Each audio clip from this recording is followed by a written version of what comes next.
Jumpa lagi rekan trader Indonesia dimanapun berada. Salam jumpa rekan trader Indonesia semuanya. Bagaimana kabarnya? Semoga rekan trader sukses semuanya. Dan seperti biasa kami dari Amarket hadir memberikan sedikit analisa buat rekan trader semuanya.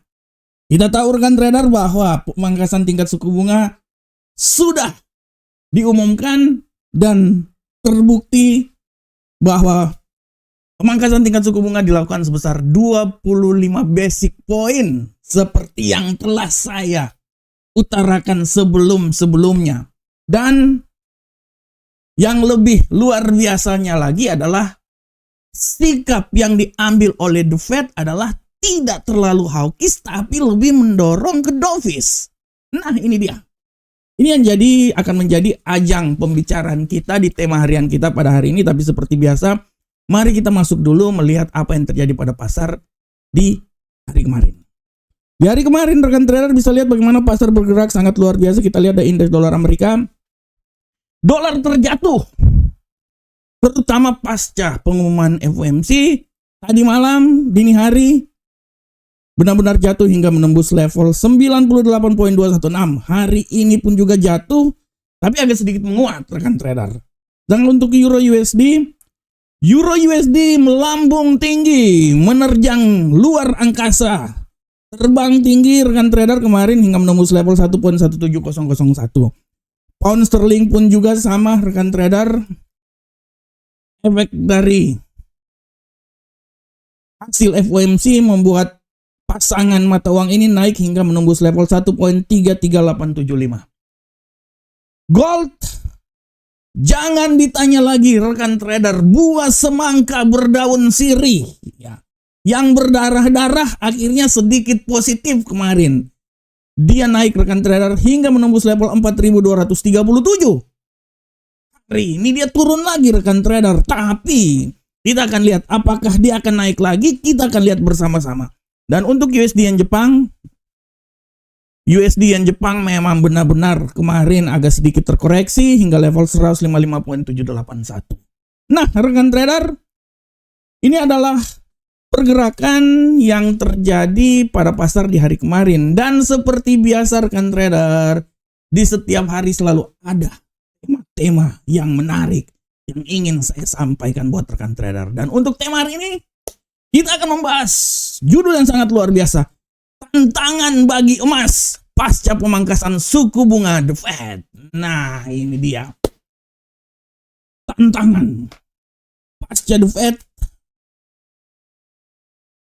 memangkas tingkat suku bunga sebesar 25 basic point. Dan arah kebijakannya masih lebih ke dovish. Hawkish tidak kuat tapi menjurus ke dovish. Nah, ini dia rekan trader. Inilah yang ingin saya bicarakan buat rekan trader, bahwa seperti yang telah saya sampaikan rekan trader semuanya, bahwa pemangkasan tingkat suku bunga terbukti 25 basic point. Dan tendensi pembicaraan yang dilakukan oleh pejabat The Fed, si Jerome Powell ini sangat hati-hati. Hati-hati, hard dia. Sehingga dia mengeluarkan suatu statement di mana statement itu lebih memiliki kecenderungan tidak hawkish tapi lebih banyak ke dovish. Inilah yang setidaknya memberikan suatu panduan tentang pergerakan pasar ke depan. Dan kalau kita lihat emas kemarin kembali lagi rekan trader ke level yang sangat tertinggi. Kalau kita lihat emas pasca hal tersebut diumumkan, dia kembali naik hingga menembus level 4.238. Tapi apa yang terjadi hari ini di mana emas kembali lagi mengalami pelemahan, itu sepertinya rekan trader harus diingat bahwa sentimen resiko positif yang terjadi dan kenaikan dolar yang sangat kecil pada mata uang dolar ini memberikan sedikit tekanan. Secara garis besar, emas masih terus kesulitan memanfaatkan kenaikan moderat yang terjadi di pasar Asia. Sangat wajar rekan trader. Apa yang terjadi saat ini sedikit mengalami pelemahan itu adalah ya pergerakan yang sangat wajar di pasar, karena memang pasar melihat bahwa tendensi-tendensi itu masih tetap ada. Di satu sisi bahwa para pemuja dolar ingin merasakan bahwa harus dicanangkan oleh Jerome Powell.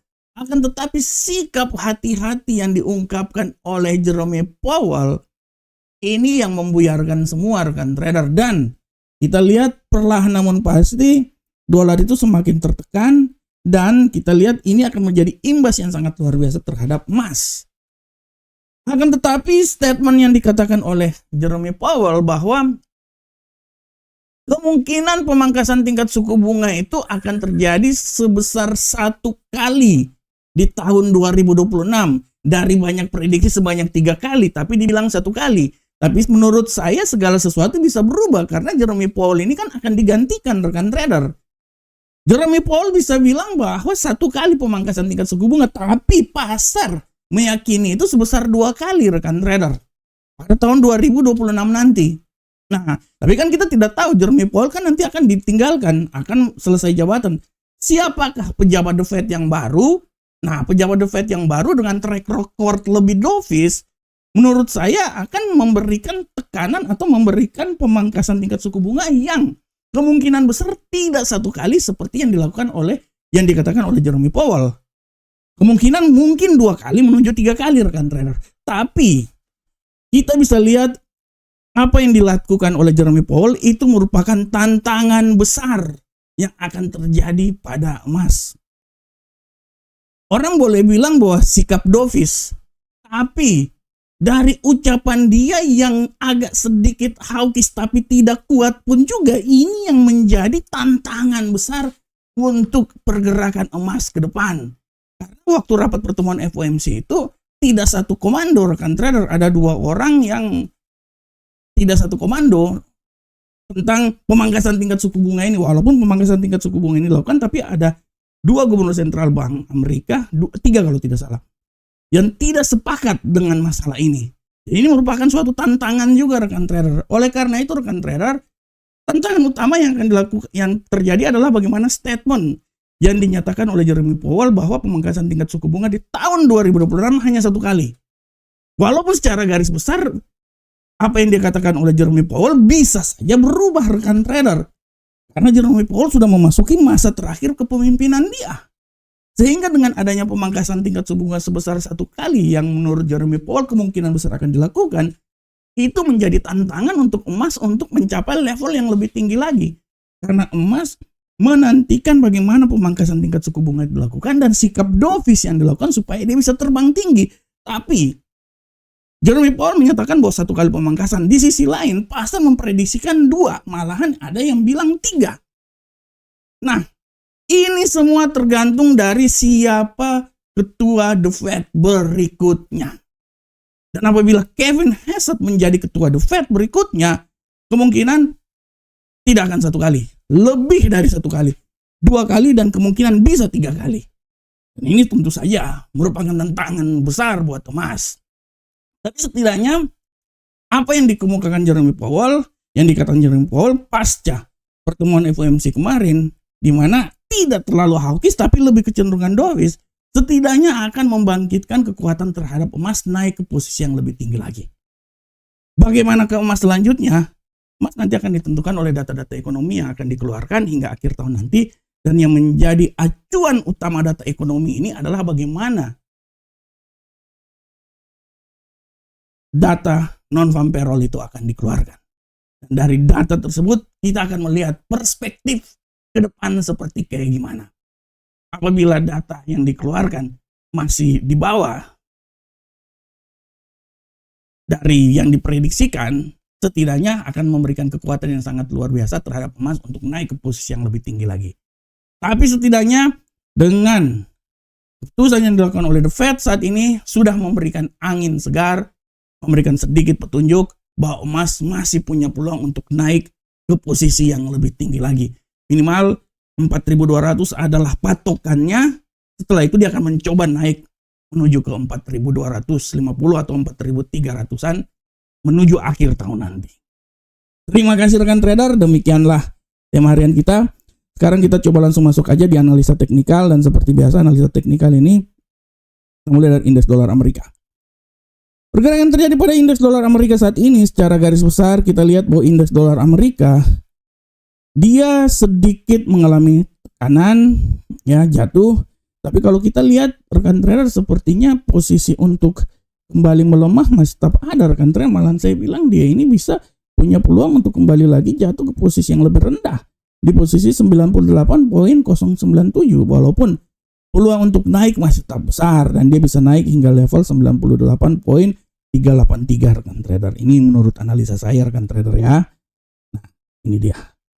Sedangkan untuk Euro USD kita lihat bersama rekan trader, pergerakan terjadi pada Euro USD. Nah, untuk Euro USD secara garis besar kalau rekan trader lihat arah pergerakan terjadi pada Euro USD, kalau menurut analisa saya Euro USD ini masih punya peluang untuk sedikit naik lebih tinggi lagi rekan trader.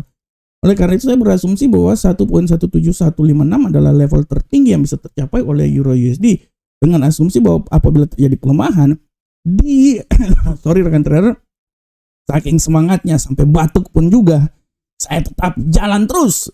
Dia punya peluang juga melemah hingga level 1.16879. Bagaimanakah untuk pound sterling? Pergerakan yang terjadi pada pound sterling hari ini sangat luar biasa. Kita bisa lihat bahwa pound sterling memang agak sedikit mengalami pelemahan, tapi rekan trader secara garis besar saya bilang hati-hati bahwa penguatan kembali lagi bisa saja terjadi. Oke, dia bisa melemah hingga level 1.33493, tapi hati-hati. Penguatan akan kembali lagi dan dia bisa menguat kembali lagi ke level tertinggi rekan trader di seputaran 1.33884. Nah, ini arah pergerakan terjadi pada pound sterling.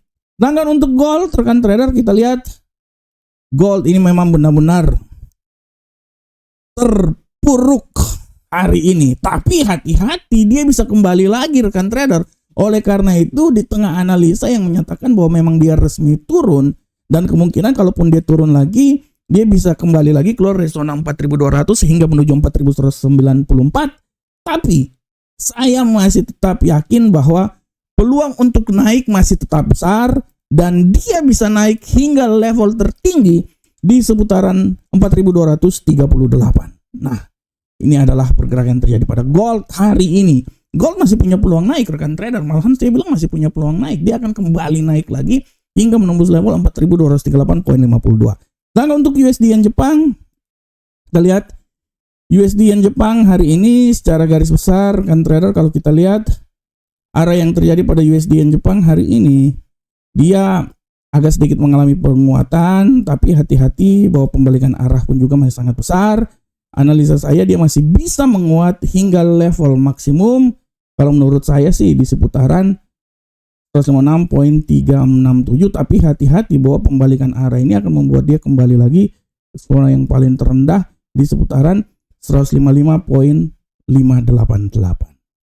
Nah, ini dia arah yang terjadi pada 588 sini USD yen Jepang. Oke rekan trader, inilah adalah secara teknikal. Sedangkan untuk kalender ekonomi hari ini harap diperhatikan oleh rekan trader semuanya bahwa kalender ekonomi hari ini sangat harus diperhatikan oleh rekan trader bahwa ini hari ini pada pukul ini sudah ya 20.30 klaim pengangguran awal akan dirilis. Sedangkan data-data lainnya ya 16.50 akan ada pidato dari Gubernur Central Bank England. Oke rekan trader, demikianlah analisa harian kita. Saya berharap semoga apa yang saya bawakan ini bermanfaat untuk rekan trader semuanya. Tetap terus semangat terus, analisa terus, dan semoga analisa yang kami berikan ini bermanfaat untuk rekan trader semuanya. Assalamualaikum warahmatullahi wabarakatuh. Sampai ketemu kita di analisa berikutnya. Salam profit Indonesia.